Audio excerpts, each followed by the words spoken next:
Y en vísperas del Día de la Victoria de la Gran Guerra Patria, jornada en la que se celebra el triunfo soviético sobre la Alemania nazi, el Occidente colectivo ha acentuado su guerra simbólica contra Rusia, para lo cual ha hecho gala de su determinación de destruir la historia para rediseñarla con nuevos significados en donde los malos son las víctimas y los héroes ahora son los villanos. Europa está en guerra contra la historia. Para suprimir la memoria del triunfo soviético contra el nazismo, 78 años después en Polonia derriban los monumentos para desaparecer esta hazaña. El rechazo a la operación especial rusa en Ucrania se ha convertido en el argumento para legitimar un largo sentimiento de rusofobia y una operación para destruir y reescribir la historia. En la actualidad, los villanos son los buenos. Un caso que queda ilustrado en esta reverencia que hiciera el presidente polaco ante un monumento en memoria a los ucranianos colaboracionistas con el régimen nazi durante la Segunda Guerra Mundial. Pero esta tendencia no es solo en Polonia.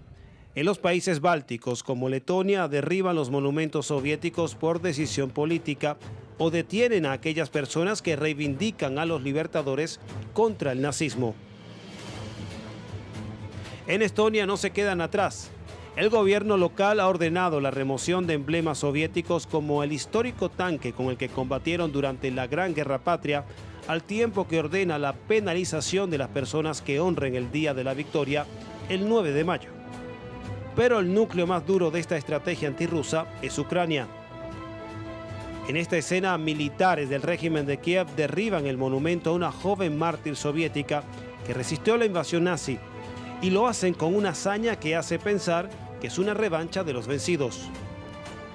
Aquí un desmontaje menos violento de la estatua del escritor Máximo Gorki, pero el mensaje es el mismo: desaparecer la historia y el legado soviético para dar paso a la elaboración de una nueva y cuestionada historia.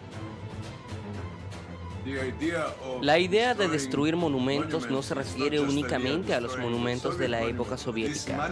Es una verdadera manía de destruir el pasado, que ahora se ha agudizado con el telón de fondo de la operación especial rusa en Ucrania. En lugar de cambiar gradualmente las actitudes públicas basadas en la historia, están dando la espalda a su historia. Pero es imposible hacerlo. Yo lo diría así: el deseo de controlar la historia hará que esa misma historia se convierta en una mentira.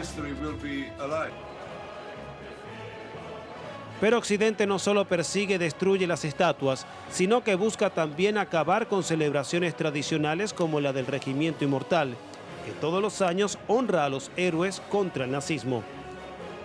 Sin embargo, la historia es obstinada y desde el pasado sigue luchando, como es el caso de esta bandera de la victoria soviética, que como hace 78 años volvió a flamear sobre el Reichstag alemán, como el augurio de una causa que sigue siendo invicta.